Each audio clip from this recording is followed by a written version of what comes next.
ಹುಬ್ಬಳ್ಳಿಯಲ್ಲಿ ಮತ್ತೊಂದು ಲವ್ ಜಿಹಾದ್ ಪ್ರಕರಣಕ್ಕೆ ಸಂಬಂಧಪಟ್ಟಂತೆ ಹಿಂದೂ ಯುವತಿಗೆ ಲವ್ ಜಿಹಾದ್ ಬಲೆಗೆ ಬೀಳಿಸಿದ್ದ ಸಮೀರ್ ಪೊಲೀಸ್ ಠಾಣೆ ಎದುರು ಹಿಂದೂ ಪರ ಸಂಘಟನೆ ಮುಖಂಡರು ಜಮಾವಣೆಗೊಂಡಿದ್ದು ಹುಬ್ಬಳ್ಳಿಯ ಅಶೋಕನಗರ ಪೊಲೀಸ್ ಠಾಣೆ ಎದುರು ಜಮಾವಣೆಗೊಂಡಿದ್ದಾರೆ ಹಿಂದೂ ಪರ ಸಂಘಟನೆಯ ಕಾರ್ಯಕರ್ತರು.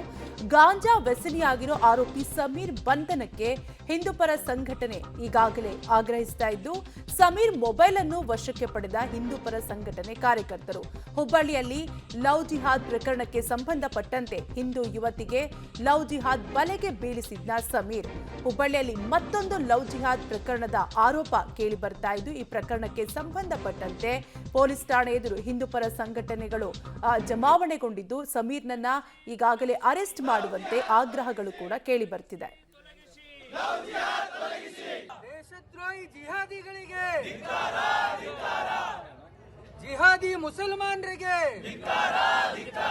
ಬಂಧಿಸಿ ಬಂಧಿಸಿ ಭಾರತ್ ಮಾತಾ ಕಿ ಜೈ ಶ್ರೀರಾಮ್.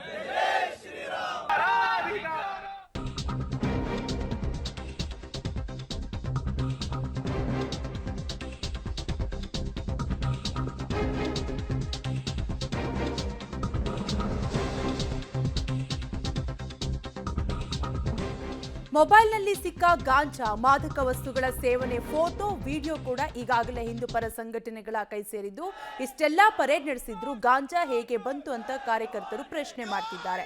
ಅಷ್ಟೇ ಅಲ್ಲದೆ ಹಿಂದೂ ಹುಡುಗಿಯರಿಗೆ ಗಾಂಜಾ ಅಭ್ಯಾಸ ಮಾಡಿಸ್ತಾ ಇರೋ ಆರೋಪ ಕೂಡ ಕೇಳಿ ಬಂದಿದ್ದು ಗಾಂಜಾ ವ್ಯಸನ ಮಾಡಿಸಿ ಅವರೊಂದಿಗೆ ಅಸಭ್ಯವಾಗಿ ವರ್ತಿಸೋ ಆರೋಪವನ್ನು ಕೂಡ ಮಾಡ್ತಿದ್ದಾರೆ.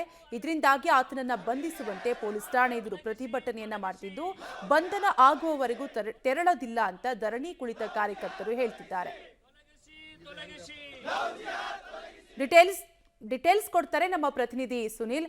ಸುನಿಲ್, ಈಗಾಗಲೇ ಪೊಲೀಸ್ ಠಾಣೆ ಎದುರು ಹಿಂದೂ ಪರ ಸಂಘಟನೆಯ ಕಾರ್ಯಕರ್ತರು ಜಮಾವಣೆಗೊಂಡಿದ್ದಾರೆ. ಪ್ರತಿಭಟನೆಯ ಕಾವು ಯಾವ ರೀತಿಯಾಗಿದೆ, ಅವರ ಆಗ್ರಹ ಏನು ಅಂತ? ಕಾವ್ಯ, ನಿಜಕ್ಕೂ ಕೂಡ ಯಾವಾಗ ಜಿಮ್ ಟ್ರೈನರ್ ಲವ್ ಜಿಹಾದ ಆರೋಪ ಹೊರಗೆ ಬಂತು ಅದಕ್ಕೆ ಒಂದು ರೀತಿಯಲ್ಲಿ ಆ ಒಂದು ಆರೋಪಿಗೆ ಸಮೀರ್ಗೆ ಯಾವಾಗ ತಕ್ಕ ಶಿಕ್ಷೆಯನ್ನ ಪೊಲೀಸರು ಕೊಡಕ್ ಸ್ಟಾರ್ಟ್ ಮಾಡಿದ್ರು ಇಂತಹ ಪ್ರಕರಣಗಳು ಈಗ ಹೊರಗೆ ಬರ್ತಾ ಇರುವಂತದ್ದು. ಈಗ ಧಾರವಾಡ ಮೂಲದ ಆರೋಪಿ ಏನಿದ್ದಾನೆ ಆತನ ಹೆಸರು ಕೂಡ ಸಮೀರ್ ಅಂತ. ಈತ ಗಾಂಜಾ ವ್ಯಸನಿ ಆಗಿದ್ದು ಅದರ ಜೊತೆಗೆ ಹಿಂದೂ ಹುಡುಗರಿಗೆ ಅದರಲ್ಲೂ ಹಿಂದೂ ಯುವತಿಯರಿಗೆ ಟಾರ್ಗೆಟ್ ಮಾಡಿ ಗಾಂಜಾವನ್ನ ಸೇವಿಸುವಂತೆ ಮಾಡೋದು ಮತ್ತು ಅವರಿಗೆ ಮದ್ಯ ವ್ಯಸನಿಗಳಿಗೆ ಆಗುವಂತೆ ಮಾಡುವಂತ ಆರೋಪ ಕೇಳಿ ಬಂದಿರುವಂತದ್ದು. ಅದರ ಜೊತೆಗೆ ಆತನ ಒಂದು ಮೊಬೈಲ್ ಅನ್ನು ಕೂಡ ಹಿಂದೂ ಪರ ಸಂಘಟನೆಗಳು ವಶಕ್ಕೆ ಪಡೆದಿದ್ದು ಅದರಲ್ಲಿ ಒಂದಿಷ್ಟು ಆಘಾತಕಾರಿ ಬೆಳವಣಿಗೆಗಳು ಮತ್ತು ವಿಡಿಯೋಗಳು ಈಗ ಹೊರಗೆ ಬಂದಿರುವಂತದ್ದು. ಇದನ್ನ ವಿರೋಧಿಸಿ ಈತನನ್ನ ಬಂಧನ ಮಾಡಬೇಕು ಅನ್ನೋ ನಿಟ್ಟಿನಲ್ಲಿ ಅಶೋಕ್ ನಗರ ಪೊಲೀಸ್ ಠಾಣೆಯಲ್ಲಿ ಹಿಂದೂ ಪರ ಸಂಘಟನೆಗಳು ಪ್ರತಿಭಟನೆ ಕೂರ್ತಿದ್ವು. ಆದ್ರೆ ಇಲ್ಲಿ ಸಂತ್ರಸ್ತ ಇಲ್ಲ, ಆರೋಪಿ ಇಲ್ಲ, ಹೀಗಾಗಿ ಪೊಲೀಸರು ಈ ಪ್ರಕರಣ ಹೇಗೆ ತೆಗೆದುಕೊಳ್ಬೇಕು ಅಂತ ಯೋಚನೆ ಮಾಡ್ತಿದ್ದ ಸಂದರ್ಭದಲ್ಲಿ ಹಿಂದೂ ಪರ ಸಂಘಟನೆಗಳು ಮತ್ತಷ್ಟು ಕೆರಳಿದ್ರು. ಸೊ ಹೀಗಾಗಿ ಇದು ಪರಿಸ್ಥಿತಿ ಕೈ ಮೀರಿ ಹೋಗ್ಬಾರ್ದು ಅನ್ನೋ ನಿಟ್ಟಿನಲ್ಲಿ ಸದ್ಯ ಅಶೋಕ್ ನಗರ ಪೊಲೀಸ್ ಠಾಣೆಯಲ್ಲಿ ಈ ಬಗ್ಗೆ ಎಫ್ಐಆರ್ ದಾಖಲಾಗಿರುವಂತದ್ದು. ಸ್ಥಳಕ್ಕೆ ಎಸಿಪಿ ಶಿವಾನಂದ್ ಚಲವಾದಿ ಅವರು ಭೇಟಿ ಕೊಟ್ಟು ಒಂದು ಪರಿಸ್ಥಿತಿಯನ್ನು ತಿಳಿಗೊಳಿಸುವಂತ ಪ್ರಯತ್ನ ಮಾಡಿದ್ದಾರೆ. ಸದ್ಯಕ್ಕೆ ಈ ಒಂದು ಎಫ್ಐಆರ್ ಆದ ತಕ್ಷಣ ಈಗ ಒಂದು ಪ್ರತಿಭಟನೆಯನ್ನ ಹಿಂದೂ ಪರ ಸಂಘಟನೆಗಳು ಕೈ ಬಿಟ್ಟಿರುವಂತದ್ದು. ನಾಳೆ ಇನ್ನಷ್ಟು ಡೆವಲಪ್ಮೆಂಟ್ ಆಗುವಂತ ಸಾಧ್ಯತೆ ಇರುವಂತದ್ದು. ಆತನ ಬಂಧನಕ್ಕೆ ಈಗ ಸದ್ಯ ಆಗ್ರಹಿಸಿರುವಂತದ್ದು. ಕಾವ್ಯ, ಥ್ಯಾಂಕ್ ಯು ಸುನಿಲ್ ಡೀಟೇಲ್ಸ್ಗಾಗಿ.